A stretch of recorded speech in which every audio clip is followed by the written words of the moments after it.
Sekarang kita lihat berita-berita terbaru hari ini, Pak.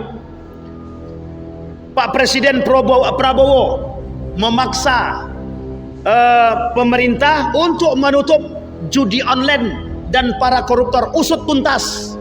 Kita apresiasi, Pak, karena judi online itu sangat merusak. Bayangkan Bapak Ibu, peran media, peran digitalisasi, peran internet. Bapak Ibu bayangkan, judi online itu sangat merusak umat manusia. Jutaan umat manusia di Indonesia bermain game online dan judi online. Anggota dewan main, ustadz main judi online. Dalilnya apa?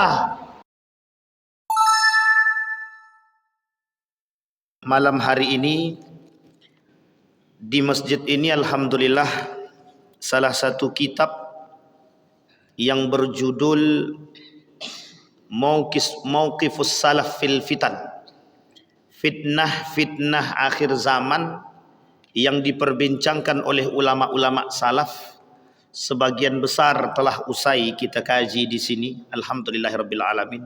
Meskipun ada beberapa dalil hadis, tapi rata-rata di antara hadis-hadis tersebut memiliki beberapa kesamaan dengan apa yang telah kita sampaikan. Karena memang di dalam kitab Al-Fitan, Sunan Ibnu Majah dan Sunan Abi Daud memang banyak membahas tentang hadis-hadis fitnah akhir zaman atau prahara ataupun fenomena apapun itu namanya. Alhamdulillah sebagian besar di masjid ini setelah selesai kita kaji. Dan sudah banyak yang kita sampaikan, hanya saja tergantung maukah kita mengambil pelajaran dan manfaat dari hadis-hadis yang telah disampaikan oleh baginda Nabi Muhammad SAW. Tujuan utamanya adalah mempersiapkan diri dalam menghadapi kedatangan hari kiamat. Itu yang pertama. Yang kedua adalah menjaga keluarga dari fenomena-fenomena yang terjadi, agar kelak keluarga-keluarga kita husnul khatimah, bukan su'ul khatimah. Yang ketiga, sejalan dengan apa yang dikatakan oleh Allah dalam Al-Quran, qu anfusakum wa ahlikum nara. Salah satu cara kita menjaga anak kita, keluarga kita, istri kita, orang tua kita adalah dengan memperbanyak mengetahui yang akan terjadi daripada yang disampaikan oleh baginda Nabi Muhammad sallallahu alaihi wasallam. Nah, malam hari ini Bapak Ibu sekalian yang berbahagia, karena kiamat kecil dalam bahasa lainnya sudah kita mengkajinya, maka malam hari ini izinkan kami untuk menyampaikan poin penting atau inti poin dari pembahasan kita yang dulu telah kita bahas tentang prahara akhir zaman, yang disebut dalam bahasa hadis, yang disebut oleh para ulama sebagai tanda datangnya hari kiamat kecil. Tanda kiamat kecil akan datangnya hari kiamat. Sekarang kita masuk pada poin yang paling penting. 10 tanda kiamat besar. Ada yang mengatakan 9. Dalam kitab Al-Magedon itu dikatakan 10. Syekh Mutawalli Sya'rawi mengatakan 10. Syekh Al-Arifi mengatakan 10. Syekh Hashim Al-Ash'ari mengatakan 10. Dalam kitab Imam Abu Daud mengatakan 9. Ada yang mengatakan juga 10. Dan para ulama-ulama yang lain, ensiklopedi akhir zaman, mengatakan 10 tanda datangnya hari kiamat. Tanda besar. Asratus sa'ah al-kubra. Tanda-tanda datangnya hari kiamat yang besar. Merujuk kepada kitab yang dikarang oleh Syekh Al-Arifi, seorang ulama dari Saudi Arabia, Dr. Muhammad bin Abdurrahman Al-Arifi. Beliau menuliskan buku judulnya Nihayatul Alam. Buku ini kemudian dilarang terbit kembali, karena buku ini termasuk dari ciptaan orang-orang yang terlarang. Beliau dimasukkan ke dalam penjara karena mengkritik pemerintah. Salah satu pembahasan beliau dari kajian-kajian beliau adalah bagaimana umat muslim akan berhadapan dengan fenomena-fenomena akhir zaman. Sehingga beliau tulislah kitab tersebut dengan judul Nihayatul Alam. Arti kalimat nihayatul alam artinya akhir daripada kehidupan, akhir daripada alam. Jadi nihayah itu akhir, habis, alam. Jadi masa habisnya alam tuh. Maka bahasa lainnya disebut dengan datangnya kiamat. Itu bahasa lainnya.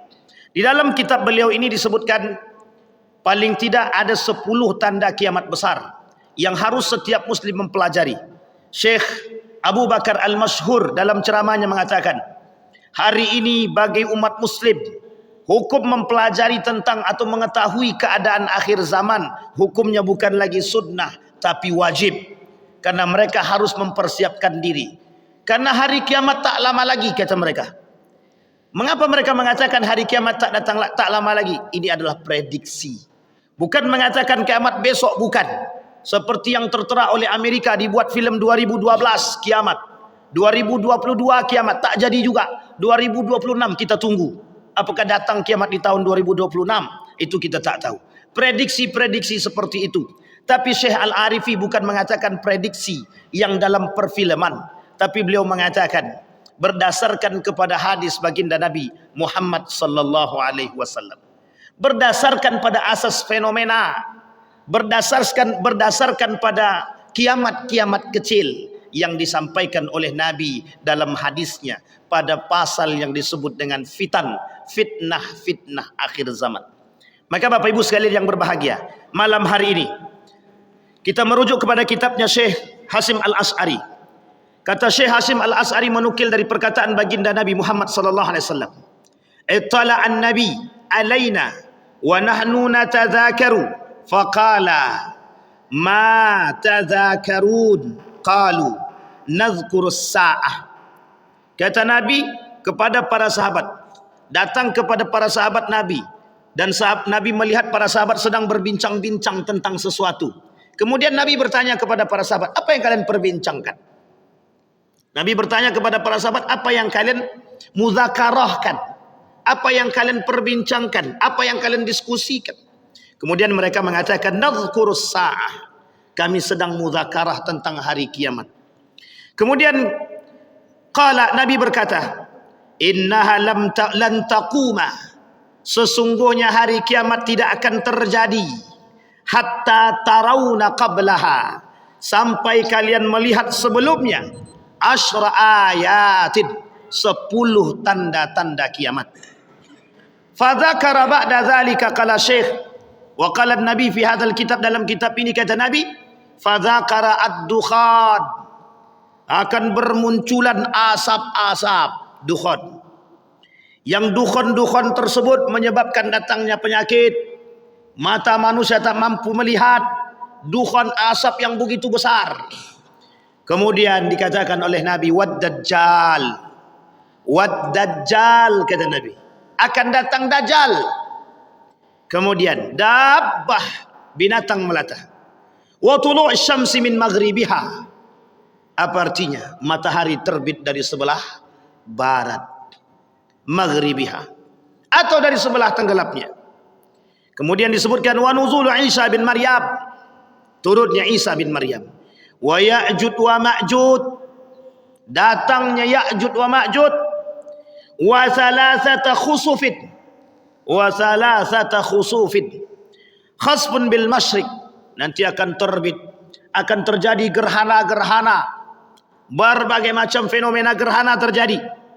Kemudian wa akhir dzalika narun, kemudian terakhir akan muncul fenomena munculnya api minal Yaman, di Yaman, tatrudud nas ila mahsyarihim, yang kelak akan mengusir orang-orang dari Yaman keluar dari bilad mereka, negara mereka. Wa amad dukhan faqad dzakara al-allama al-khazin fi tafsirihi faqala Hudzaif radhiyallahu anhu, ya Rasulullah, ma ad-dukhan, fatala hadhil ayah yauma ya'ti as-sama'u bidukhanim mubin. Kemudian Nabi berkata, sahabat berkata, apa itu yang disebut dengan dukhan? Seperti yang Allah sebutkan di dalam Al-Quran, kata Allah, kelak satu hari nanti akan datang Yauma ya'tis sama'u bidukhanin, akan datang langit dipenuhi dengan dukhan mubin yang nyata, kata Allah. Artinya apa? Perkataan Allah itu pasti akan terjadi. Kita hanya tinggal menunggu kedatangan. Di dalam kitab Syekh Al-Arifi, yang pertama dari tanda 10 kiamat tersebut, nomor 1 adalah, kata Syekh Al-Arifi, Al-Masih Ad-Dajjal. Siapa itu? Dajjal. Nah, malam hari ini Bapak Ibu, kita ingin mengkaji tentang Dajjal. Biar Bapak Ibu tahu siapa Dajjal itu, maka malam hari ini akan kita coba mengkaji tentang Dajjal. Biar nanti kalau kita ketemu dengan karakter-karakternya, kita bisa selamat dari orang-orang yang tersebut. Mudah-mudahan mereka bukan Dajjal beneran. Paling tidak bisa kita selamat dari mereka. Baik Bapak Ibu sekalian yang berbahagia. Yang pertama dari fenomena atau dari tanda datangnya hari kiamat besar. Tanda kiamat besar datangnya hari kiamat, yang pertama adalah Dajjal. Apa yang disebut dengan Dajjal? Wa ma huwa Dajjal? Dikatakan oleh Nabi di dalam hadisnya, wa innad dajjala mamsuhul ain, alaiha zafaratun ghalizah, maktubun baina ainaihi kafir, yaqra'uhu kulla mu'min, katibin wa ghairi katibin. Ini Dajjal secara global. Nanti baru kita bahas secara rinci. Dajjal secara global. Apa kata Nabi Dajjal secara global tadi? Kata Nabi, Dajjal itu mamsuhul ain, mata dia tak ada, hanya satu, yang lain tertutup. Di antara kedua matanya tapi matanya tak nampak tertutup, kecuali yang terang satu saja. Di antara kedua batas mata tadi tertulis besar kafir, yaqra'uhul mu'min, yang kelak orang mukmin bisa baca, katibin am ghaira katibin, sekalipun mereka mukmin beriman taat atau tidak beriman secara taat, mereka bisa membaca kafir. Ma bu'itha nabiyyun ila anzarah ummatahul a'war al-kadzab. Apa kata Nabi dalam hadis yang lain? Tidak diutus seorang nabi pun, melainkan semua nabi yang diutus memberikan peringatan kepada umatnya tentang datangnya Dajjal. Pertanyaannya besar muncul. Mengapa semua nabi memperingatkan umatnya tentang Dajjal? Seberapa besar Dajjal tersebut? Seberapa hebat Dajjal tersebut? Sampai semua nabi harus memberitahu kepada umatnya tentang Dajjal. Itu pertanyaannya. Disampaikan oleh Nabi. Ad-Dajjal a'warul ain al-yusra. Dajjal itu matanya buta sebelah kiri. Jufalu syari ma'hu jannatun wa narun, fanaruhu jannatun wa jannatuhu nar. Dajjal itu buta mata kirinya, banyak rambutnya, dia membawa surga dan neraka. Nerakanya surga, surganya neraka.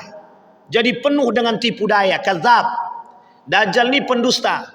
Kalau Dajjal katakan kau akan kubawa ke dalam surga, berarti dia masuk ke dalam neraka. Kalau Dajjal katakan kau akan kubawa ke dalam neraka, berarti dia akan masuk ke dalam surga. Ini Dajjal, penuh tipu daya. Jadi kalau ada manusia pendusta, Dajjal kah? Itu pandai-pandailah. Insya Allah bukan. Kita tak boleh katakan. Inni qad haddastukum anid Dajjal hatta khashitu an la ta'qilu. Idna masihad Dajjal rajulun qasir afhaj ja'dun a'war mat'musul ain laisa binati'atin wala hajra fa in ulbisa alaikum fa'lamu anna rabbakum laisa bi'awar.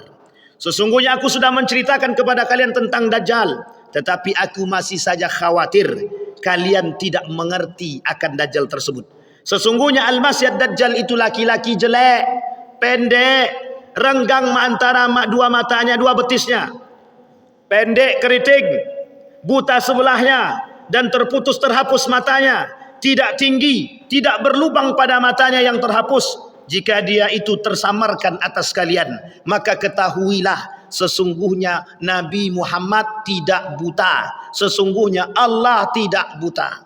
Artinya apa? Kalaulah Dajjal mengaku Tuhan, maka sesungguhnya manusia bisa tertipu.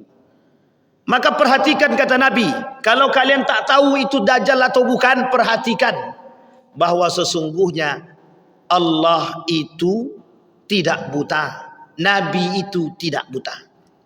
Ma'asyiral muslimin rahimakumullah, Bapak Ibu sekalian yang berbahagia, Syekh Abdul Qadir Al-Jailani pernah melempar setan dengan sendalnya. Satu ketika setan tersebut berkata kepada Syekh Abdul Qadir Al-Jailani begini, Abdul Qadir, sudah Allah bebaskan bagimu syariat. Setelah ini kau tak beribadah tidak ada masalah, karena kau sudah dijamin masuk surga. Diambil sendalnya Syekh Abdul Qadir Jailani, dilemparnya pada setan tadi. Kalaulah manusia hari ini dikatakan begitu, saya kira tidak seperti Abdul Qadir, malah ikut-ikutan. Artinya apa? Banyak dajjal-dajjal bermunculan. Lisan manusia hari ini bisa menipu manusia. Artinya lebih baik daripada dajjal atau lebih hebat? Belum tentu. Yang dajjalnya belum muncul, manusia bersifat dajjal sudah banyak yang percaya. Apalagi kalau dajjalnya yang benar datang. Itu dah susah kita ketemu. Sudah susah bagi kita untuk menghindar. Karena kata Nabi, la yanfa'ul iman. Tidak bermanfaat iman itu lagi. Ada 3 kondisi. Ketika datang 3 kondisi ini, kata Nabi, iman manusia tak bermanfaat. Di antara 3 tersebut, satu di antaranya adalah dajjal tak beriman. Hari ini kita lihat ulama su, kalau berbicara ulama su, tinggi derajatnya, hebat dia, semua goyang. Itu baru ulama su, belum dajjal. Kalau dajjal tunjuk langit turun hujan, tunjuk yang mati hidup, tunjuk pohon yang tak berbuah jadi berbuah. Kira-kira banyak tak yang datang minta sama dia? Yang kemarin saja profesor bisa percaya dengan seorang pemuda bisa mengeluarkan uang dari bajunya. Apalagi kalau sempat bertemu dengan dajjal. Itu bukan profesor lagi. Kalau ada gelar di atas profesor, saya kira semua orang bakal percaya. Yang selamat adalah dari dajjal orang yang rajin membaca Al-Quran dan rajin mendawamkan Al-Kahfi dengan iman dan akidah yang kuat. Kalau tidak, goyang. Maka dikatakan oleh para ulama, ketika dajjal datang, cuman satu yang mereka lakukan, beruzlah. Orang-orang yang beriman akan beruzlah, mencari tempat selamat. Karena ketika dajjal sampai ke setiap kota-kota besar tempat injakan dajjal, ketika mereka turun, dajjal turun, maka tempat-tempat daerah-daerah yang terpencil mendengarkan suaranya, maka mereka akan bergegas untuk datang melihat. Inilah yang mereka katakan pengaruh dajjal mampu mempengaruhi dunia. Bapak Ibu sekalian yang berbahagia, ada seorang ulama yang mengatakan dalam tulisannya, ada negara yang paling kuasa dan adik kuasa. Apakah itu bisa dikatakan dajjal? Siapa dia? Amerika, negara adik kuasa. Sampai dikatakan Zionis berwajah Amerika, bisa saja dikatakan dajjal atau bukan.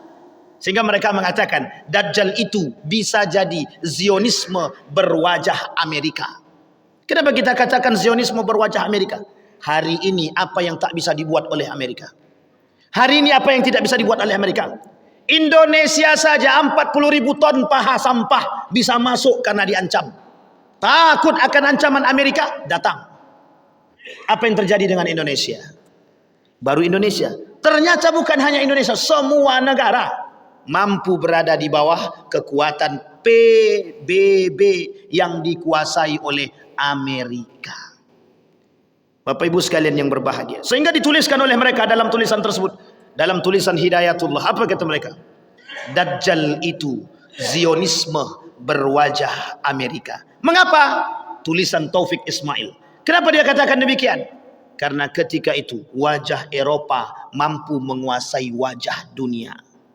Dalam genggaman mereka, hari ini apa yang tidak mereka kuasai? Sistem liberalisme mereka sebarkan di mana-mana. Agen-agen mereka banyak. Semua tempat ada agen-agennya. Bahkan negara-negara Islam pun mereka masukkan agen-agen dajjal yang berwajahkan mereka. Siapa mereka? Liberalisme, sekulerisme, pluralisme bagi pandangan tersebut. IMF, International Monetary Fund, itu juga mungkin bisa disebut dengan dajjal. Bayangkan ciptaan Amerika yang dikuasai. yang bisa mampu menguasai perekonomian dunia. Siapapun diberikan pinjaman, yang tak sanggup mengembalikan pinjaman, kembalikan 2 kali lipat. Tak sanggup mengembalikan 2 kali lipat, negara kami pegang. Bangga pula kita minjam ke sana. Bayangkan Bapak Ibu, kasus BLBI adalah kasus yang menyakitkan sampai hari ini kita terima Bapak Ibu. Sampai hari ini hutang kita tak akan selesai. Kenapa demikian? Karena itulah yang terjadi Bapak Ibu. Karena sudah salah langkah. Baik Bapak Ibu sekalian yang berbahagia. Kembali kepada poin Dajjal tadi Bapak Ibu. Nah kemudian Bapak Ibu sekalian yang berbahagia, itu adalah karakter-karakter Dajjal yang disampaikan oleh Nabi dalam hadisnya. Kemudian Nabi berkata, andai kata Dajjal itu muncul di hadapan kalian, kata Nabi, maka iman kalian tidak akan mampu bertahan. Kalian akan tergoda akan kehebatan Dajjal. Kenapa dikatakan demikian? Kehebatan Dajjal bisa mempengaruhi. Karena ketika Dajjal menunjuk langit bisa langsung turun hujan. Hari ini manusia banyak yang berharap seperti itu. Ketika ada manusia mampu berjalan di atas air, mereka katakan wow. Ketika ada manusia memiliki keajaiban dan kehebatan, tak sedikit manusia yang terpengaruh. Seorang bocah ajaib yang dianggap ajaib, dengan batu yang dianggap ajaib, mampu mempengaruhi jutaan manusia. Hanya karena batu. Hanya karena batu. Mungkin kebetulan batunya hebat. Mungkin. Tapi banyak yang percaya. Hanya sekali cemplung batu ke dalam air, diminum, sehat. Namanya batu ponari. Masih ingat Bapak Ibu ya batu ponari?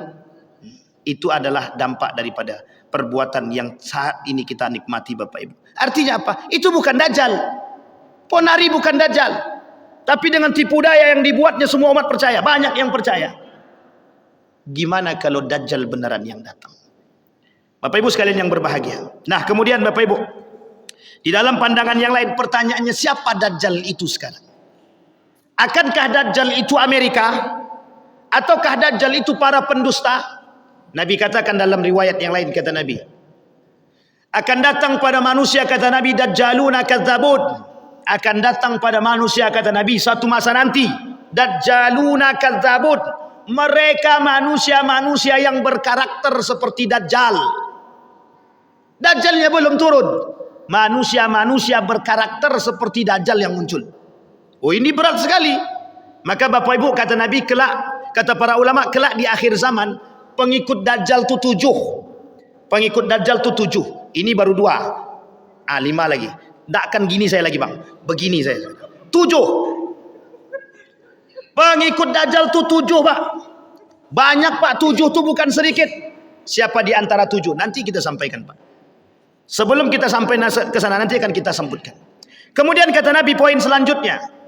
Sebelum datang Dajjal, kata Nabi, kalian akan menghadapi peristiwa-peristiwa 3 tahun lamanya dalam hadis Nabi. Dan 3 tahun itu peristiwa-peristiwa yang menyakitkan bagi umat manusia. Kelaparan, kemiskinan, semua dialami oleh umat ketika itu. Sekarang sudah banyak kemiskinan? Sudah ada orang-orang miskin sudah banyak? Ya. Sekarang orang-orang tak berduit banyak? Pengemis banyak? Berarti Dajjal sudah mau datang? Belum tahu, belum pasti. Kita tak bisa katakan Dajjal datang. Tapi pernyataan itu bisa kita katakan bahwa tanda-tanda kedatangan Dajjal itu 3 tahun sebelum kedatangan Dajjal, kata Nabi, masa paceklik itu akan mendatangi umat manusia ketika itu. Kelaparan, kehausan, ekonomi yang merosot, kemiskinan dan lain sebagainya, semua melanda umat. Semua melanda umat, merata semua. Artinya apa? Tanda-tanda kedatangan Dajjal akan semakin dekat. Bapak Ibu sekalian yang berbahagia, apa yang ditakutkan oleh Nabi akan kedatangan Dajjal? Yang ditakutkan oleh Nabi, robohnya akidah, rusaknya iman, rusaknya akhlak. Mereka jauh daripada Allah. Sehingga Bapak Ibu, Nabi menuliskan dalam hadisnya, orang yang bisa selamat daripada Dajjal, mereka yang rajin membaca surat Al-Kahfi. Oh mungkin itu seperti hal yang sangat sederhana, remeh-temeh, betul. Tapi percayalah, Nabi tidak pernah berbohong. Nabi tidak pernah bohong. Artinya apa? itu pasti akan terjadi. Orang yang kuat imannya, orang yang kuat akidahnya, kalau tidak dibarengi seperti apa yang dikatakan oleh baginda Nabi Muhammad sallallahu alaihi wasallam, goyang. Orang berilmu ketika itu banyak, yang beriman sedikit, sehingga yang pengikut Dajjal bukan orang-orang yang biasa, bukan orang-orang bodoh. Pengikut Dajjal orang-orang yang berilmu, pengikut Dajjal orang-orang yang mengerti. Tapi mengapa mereka tertipu? Karena mengikuti dengan hawa nafsu, bukan dengan iman. Jangankan nanti, sekarang saja orang berilmu tak beriman banyak. Berilmu dia, tinggi ilmunya, bergelar dia, tapi mohon maaf, justru menjerumuskan mereka dalam kebodohan. Pintar tapi bodoh, itu yang kita tak paham hari ini. Ada orang pintar tapi bodoh, ada orang bodoh tapi pintar. Yang kita inginkan pintar benaran, bukan bodoh benaran. Yang kita inginkan adalah pintar benaran, pintar dengan iman. Karena yang diharapkan oleh Allah adalah orang itu pintar dengan iman, bukan pintar dengan tanpa iman. Baik Bapak Ibu sekalian yang berbahagia, itu poin yang kedua. Apa poin yang kedua tadi? Nabi sampaikan. Kemudian poin yang ketiga adalah ada sinyal-sinyal Dajjal, ada agen-agen Dajjal. Ini kita sampaikan Bapak Ibu. Dalam kitab Sababul Muslimina fi Ahdi Dajjal, Ghahar Mustaq, kata beliau, ada agen-agen Dajjal pada masa Dajjal nanti. Dan sebelum masa Dajjal pun sudah ada agen-agen Dajjal. Disampaikan oleh beliau. Apa agen Dajjal itu? Yang pertama, agen-agen Dajjal tersebut adalah media. Apa Bapak Ibu? Media. Apa maksudnya media? Sinyal Dajjal di era digital. Wah, ini mantap ini Bapak Ibu. Ini dituliskan oleh seorang yang bernama Thomas Friedman dalam bukunya The Wood is Flat 3.0, A Brief History of the 20th Century. Bisa dipahami Bapak Ibu? Sama kalau kita tak paham. Artinya apa? Kata beliau, akan muncul pada masa itu kehancuran bumi yang disebabkan pengaruh media yang begitu besar. Masa itu disebut dengan 3.0, peran media menguasai dunia.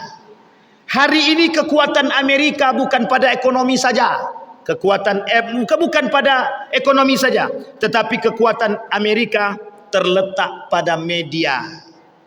Bapak Ibu main apa hari ini? Facebook, yang punya siapa?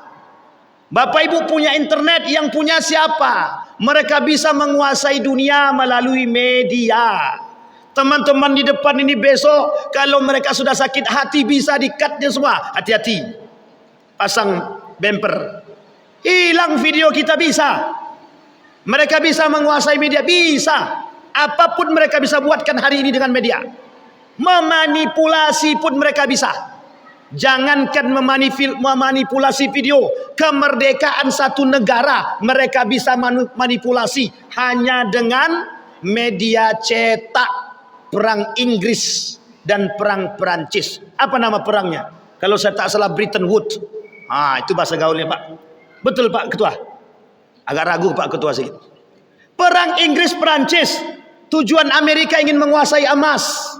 Yang menang siapa, yang kalah siapa? Inggris kalah, Perancis menang. Yang disebarkan oleh Amerika melalui media cetak. Yang menang Inggris, yang kalah Perancis. Akhirnya apa? Para investor di negara Perancis angkat kaki. Apa yang terjadi? Krisis moneter terjadi di negara Perancis. Mereka jual aset-aset emas ditampung oleh Amerika hanya karena media cetak. Hari ini dengan media apa? Bukan cetak lagi kita main Pak, media online. Orang pinjam uang, apa namanya itu? Bukan, apa online? Bukan judi online, pinjam uang online itu apa namanya? Pinjam online hari ini. Tak sanggup bayar, tidak tahu dari mana data kita. Dibuatnya gambar tak berbaju atau telanjang lebih tepatnya, disebarkannya di Facebook, di WhatsApp. Pertanyaannya, dari mana data kita mereka dapat? Dari mana foto kita dapat? Uniknya mereka bisa sebarkan kemanapun. Bayangkan Bapak Ibu penguasaan mereka terhadap media hari ini. digitalisasi hari ini. Mereka punya peran betul. Memang mereka yang punya peran. Kita menikmati peran tersebut. Coba Bapak Ibu bayangkan. Orang-orang dengan media, mohon maaf. Jepang dengan media, teknologi canggih tapi memiliki perkembangan. Cina dengan teknologi canggih memiliki perkembangan. Amerika dengan teknologi canggih memiliki perkembangan. Indonesia ada teknologi canggih digunakan untuk meretas video porno. Coba Bapak Ibu bayangkan. Saya ngajar Bapak Ibu dalam satu kelas itu 17 orang. Saya tanya sama mereka, Anda punya HP? Punya. Siapa di antara Anda yang hari ini tidak punya HP? Tidak ada yang bisa jawab. Semuanya punya. Saya kasih tugas bagi mereka Bapak Ibu. Cari di antara 5.000 mahasiswa yang ada di universitas tersebut, cari satu orang saja yang tidak punya HP. Itu pertama. Yang kedua, cari di antara mereka yang punya HP itu yang tidak punya internet. Yang ketiga, cari di antara mereka yang tidak punya media atau sosial media. Cuman 3 itu saya kasih tugasnya Bapak Ibu. Insya Allah pekan depan kami ketemu. Kita lihat apa hasilnya. Tapi dari 17 orang tadi Bapak Ibu kita tanya, semua punya HP? Punya. Sekarang pertanyaannya, dari HP yang Anda miliki hari ini, berapa banyak yang Anda gunakan untuk membaca Al-Quran?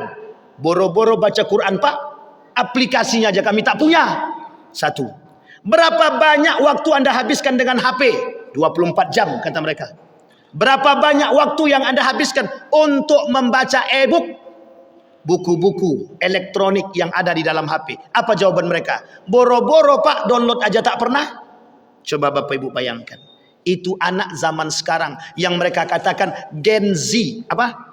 Gen Z. Oh, tak paham pula itu. Gen Z. Generasi Z. Besok akan muncul generasi Alpha.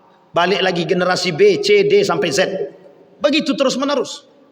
Bayangkan Bapak Ibu. Hari ini kita 17 orang. Di antara 17 orang mahasiswa. Saya tanya. Muslim. Solat subuhkah kalian? Dari 17 yang solat cuma 1. Dari 17 orang yang solat subuh cuma 1 orang. Dari 17 orang tadi, yang tadi sholat zuhur berapa orang? Cuman 5 orang. Yang tidak sholat asar siapa? Semua angkat tangan. Pertanyaannya adalah, kok bisa mereka tidak sholat? Kalau kita kembalikan kepada poin Dajjal tadi, kira-kira orang seperti ini kelak kalau bertemu dengan Dajjal, selamat atau tak selamat? Ini pertanyaan penting Pak. Bisa Bapak Ibu kembalikan kepada anak-anak kita. Tengok ke rumah, lihat anak-anak kita. Bisakah mereka selamat dengan Dajjal atau tidak? Kalau mereka bertemu dengan Dajjal. Artinya apa? 17 orang. Kemarin sebelumnya saya mengajar juga 3 kelas.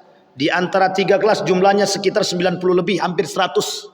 Saya tanya, yang bisa Al-Fatihah tak lebih dari 20 orang. Baru Al-Fatihah. Yang lainnya tidak bisa baca Quran. Yang lainnya tak bisa baca Quran. Itu kalau kita pakai model penelitian, itu semuanya fail. Gagal semua itu. Pertanyaannya adalah kampusnya negeri. Maaf, bukan kampus negeri, kampusnya Islam. Loh, pertanyaannya kok bisa? Apa yang menyebabkan mereka demikian? Perhatian yang mereka terima kurang. Ketegasan yang mereka punya, mereka harapkan kurang. Akhirnya apa? Kita tak punya generasi yang berani, kita tak punya generasi yang tegas. 1. Yang kedua, apa kaitannya dengan Dajjal? Kalaulah kita berbicara tentang salah satu agen atau sinyal Dajjal itu adalah media. Media kalau kita katakan demikian. Berapa kuat media mempengaruhi anak-anak muda hari ini? Kita tanya dari 17 orang tadi. Apa yang kalian buka dari HP kalian? Facebook, TikTok, Instagram. Bayangkan media, bayangkan sosial media, bayangkan HP mampu membuat anak-anak muda hari ini gila. Dipasangnya foto, video, mereka joget di tengah jalan. Kadang yang lebih parah daripada itu adalah di mall mereka joget, tidak tahu malu. Kadang tak pakai celana, Kadang cuma nampak pahanya saja, kadang nampak keteknya. Ya kalau sudah mandi. Kalau belum mandi, kan semua tercium bau busuknya. Itu mereka pede joget di depan umum. Artinya apa?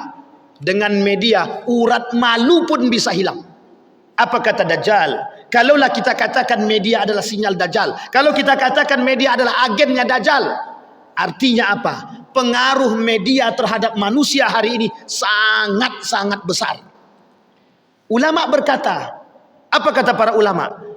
Perkembangan zaman tidak bisa kita hindari, betul. Kita tak bisa menghindari teknologi, tak bisa.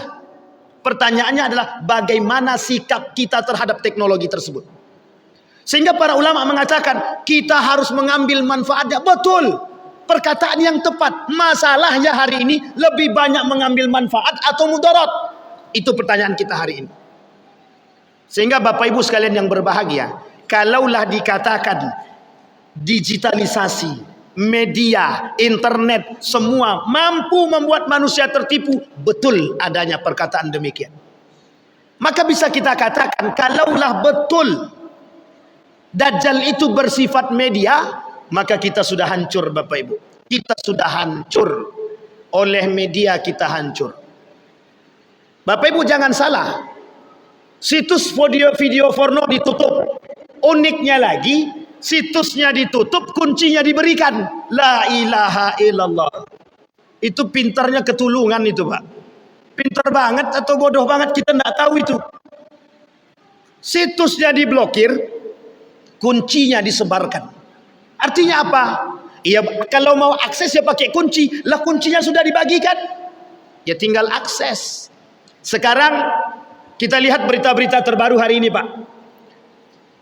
Pak Presiden Prabowo memaksa pemerintah untuk menutup judi online dan para koruptor, usut tuntas. Kita apresiasi Pak, karena judi online itu sangat merusak. Bayangkan Bapak Ibu, peran media, peran digitalisasi, peran internet. Bapak Ibu bayangkan, judi online itu sangat merusak umat manusia. Jutaan umat manusia di Indonesia bermain game online dan judi online. Anggota dewan main, ustadz main judi online. Dalilnya apa? Cuman untuk refreshing. Lah kalau dapat duit itu tidak refreshing namanya itu Pak. Memang itu yang diharapkan. Mohon maaf, bukan hanya itu. Para dokter-dokter juga main. Para akademisi juga main. Dosen-dosen pun ikut main. Itu parahnya Pak. Jadi kita bingung. Nah, jangan main judi online. Bapak tengok tuh. Itu dosen tuh di universitas tertentu main judi dia. Apa Anda cakap lagi? Bingung kita Pak. Generasi hari ini dikuasai oleh media. Generasi hari ini dikuasai oleh media. Andai kata mereka benaran Dajjal, maka kita sudah habis. Tapi Dajjal bukan seperti itu. Bukan Dajjal seperti itu. Artinya apa? Kata Nabi, sebelum Dajjal datang akan bermunculan karakter-karakter Dajjal. Bisa jadi kita sebutkan pelaku media, pelaku kekuasaan, pengkhianat, pendusta, mereka semua adalah penganut karakter-karakter Dajjal. Bayangkan Bapak Ibu, saya tanya langsung sama mahasiswa.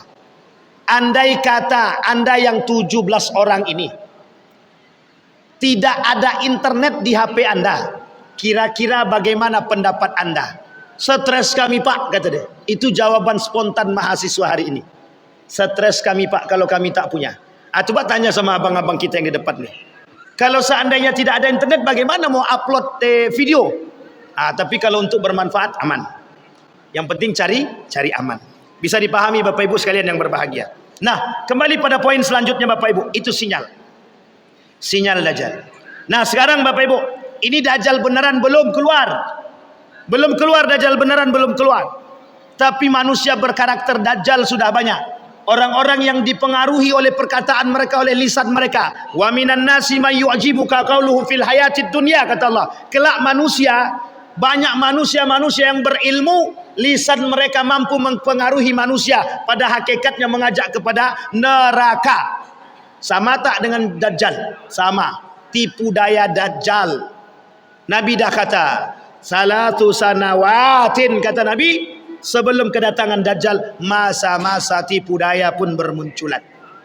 Sekarang kita dah mau lihat Pak, carut marut dunia sudah kita lihat. Para pendusta sudah banyak, para pengkhianat di depan mata, manusia bermuka dua sudah kita. Bahkan kadang-kadang mereka berada di antara kita Bapak Ibu. Mereka yang melakukan kerusakan di muka bumi. Yang harus kita lakukan, lawan. Hari ini kita tak bisa berdiam diri. Umat muslim harus berani melawan kemungkaran. Kalau kemungkaran itu didiamkan, merajalela. Itu karakter-karakter Dajjal. Kalau kita berjuang melawan kemungkaran, mati kita, insya Allah mati kita mati syahid. Kalau kita niatnya karena Allah. Baik. Sekarang Bapak Ibu, siapa pengikut-pengikut Dajjal tersebut? Nah, kita masuk Bapak Ibu poinnya. Siapa pengikut Dajjal? Bapak Ibu tahu pengikut Dajjal siapa Bapak Ibu? Yang pertama pengikut Dajjal Yahudi. Jadi kalau kita katakan Zionisme, Yahudi itu adalah Dajjal, bisa jadi karena mereka pengikut Dajjal. Karena mereka pengikut Dajjal. Terkait hal ini Anas bin Malik meriwayatkan bahwa Rasulullah sallallahu alaihi wasallam bersabda bahwa kelak Dajjal akan diikuti oleh 70.000 orang Yahudi dari Asbahan yang sekarang masuk wilayah Iran, yang memakai baju tebal berjahit. Rawahu Muslim. Satu. Wah, selamat kami Ustaz, selamat kami tak pengikut Dajjal. Belum Pak, baru nomor 1, masih ada 6. Ingat baik-baik, ini baru 1. Kalau sempat di antara 6 itu ada, cepat-cepat taubat Pak, cepat-cepat. Tapi Bapak Ibu sekalian yang berbahagia, andai kata ada kategori yang 6 kita sampaikan kelak, ternyata kita melihat ada orang-orang seperti itu, Dajjal sini kau, itu tak boleh Bapak Ibu, tidak boleh sama sekali. Karena kita tidak tahu ke depan hidup orang. Andai kata Allah takdirkan dia bertobat kepada Allah dan Allah terima tobatnya, insya Allah Allah masukkan ke dalam surga. Hadis ini bukan menunjukkan pembatasan jumlah. Bahkan kata para ulama, maksud 70.000 tadi adalah saking banyaknya pengikut Dajjal dari golongan orang-orang Yahudi. Jika di Asbahan saja pengikutnya sebanyak itu, apa tak lagi di wilayah-wilayah lain yang kelak mereka terjual, yang kelak mereka mampu tertipu dengan kehebatan-kehebatan Dajjal. Kemampuan luar biasa untuk berkeliling dunia dalam waktu yang super cepat, melainkan Mekah dan Madinah yang kelak dijaga oleh Allah dan malaikatnya. Jadi Bapak Ibu, negara yang tidak dimasuki, kota yang tidak dimasuki oleh Dajjal itu hanya Mekah dan Madinah saja. Selain daripada itu, sekarang pertanyaannya, Indonesia masuk apa tidak? Hati-hati. Aman Pak Ketua? Insya Allah. Bapak Ibu berdoa, maka rutinkanlah membaca surat Al-Kahfi, biar kita ini bisa selamat dari pengaruh dan tipu daya Dajjal. Bapak Ibu sekalian yang berbahagia, mudah-mudahan kita sambung di pertemuan yang akan datang, karena waktunya sudah lewat. Nanti banyak yang ngamuk tak baik. InsyaAllah kita lanjutkan di pertemuan yang akan datang. Mudah-mudahan ada manfaatnya bagi kita. Masih pada nomor yang pertama, InsyaAllah 6 kemudian akan kita lanjutkan sampai nanti pada siapa saja orang-orang yang akan mengikuti dan akan terpengaruh oleh Dajjal tersebut, dan bagaimana cara kita selamat dari Dajjal akan kita sampaikan di pertemuan yang akan datang. Fa'tabiru ya ulil absar la'allakum tuflihun. Assalamualaikum warahmatullahi wabarakatuh.